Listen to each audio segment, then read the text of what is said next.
Bismillahirrahmanirrahim. Pada saat ini ya terjadi banyak kasus, beberapa pasien, bahkan kalau kami menangani ya sangat banyak sekali kasus awat-awat yang telat menikah atau dalam bahasa gaul dikatakan sebagai jomblo.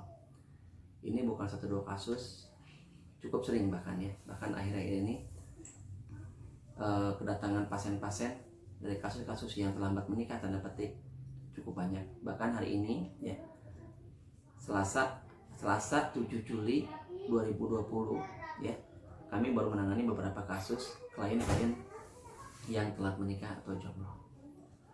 Hadirin rahimakumullah ya. Dan sekian ratus kami menangani kasus-kasus pasien-pasien yang terlambat menikah ataupun jomblo. Ternyata tidak sedikit dikarenakan karena lemparan ain. Mengapa Anda berkesimpulan seperti itu? Ya. Karena berdasarkan pengalaman empiris dan terapi pasca sesudahnya. Di dalam Islam tidak ada kebetulan. Semua kejadian yang terjadi adalah qadarullah, karena izin dan takdir Allah Subhanahu wa taala. Termasuk kasus-kasus masalah jomblo.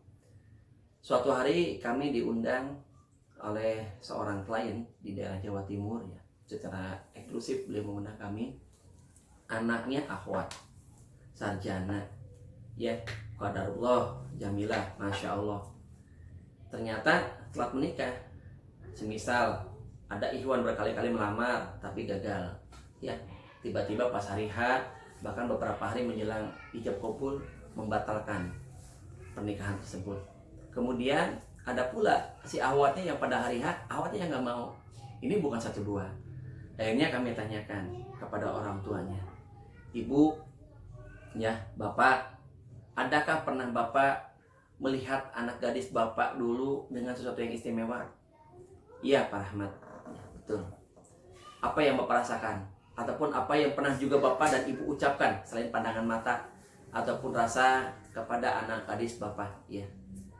Akhirnya si ibu mengatakan seperti ini kepada anak gadisnya, Pak Rahmat, ketika Mbak kelas 2 SMA, saya pernah mengatakan ucapan semacam ini karena marah sama dia. Baik, apa yang ibu katakan sama Mbak? Semoga suatu saat kamu telat menikah. Ya, dan lemparan benci sambil menatap mata anak gadis saya, Pak Rahmat.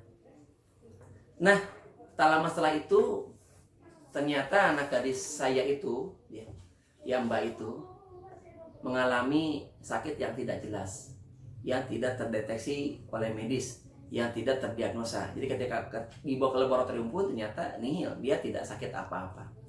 Sakitnya pada jam-jam tertentu, terutama sakit yang hebat saat ketika datang bulan atau saat menstruasi. Ya, pernah beberapa kali pula ya seperti mengigau dan memimpi ya, mimpi yang seram, mimpi yang sangat begitu menakutkan, semacam teror.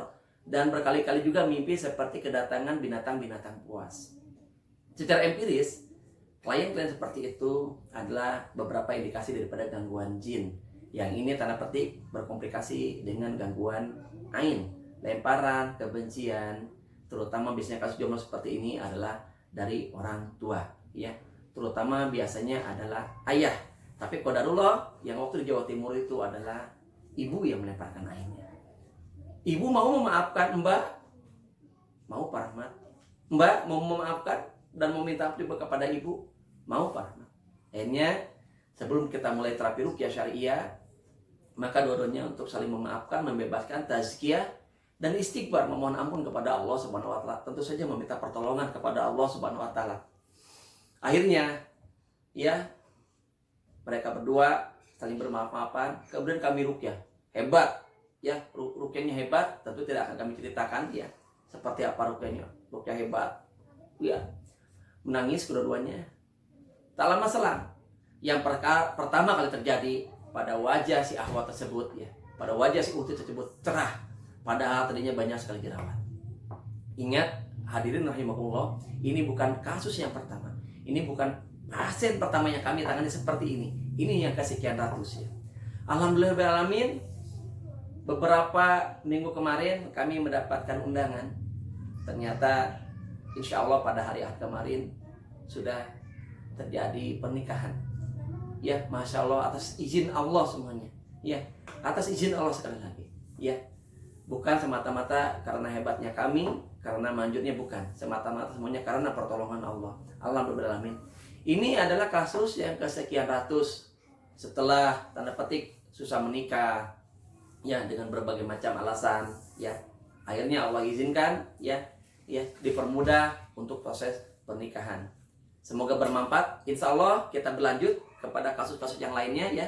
Karena qadarullah di akhir zaman ini justru yang terjadi banyak kasus sakit, yang terjadi banyak kasus peristiwa-peristiwa termasuk masalah telat menikah pun dikarenakan karena serangan ataupun lemparan lain. Insyaallah. Assalamualaikum warahmatullahi wabarakatuh.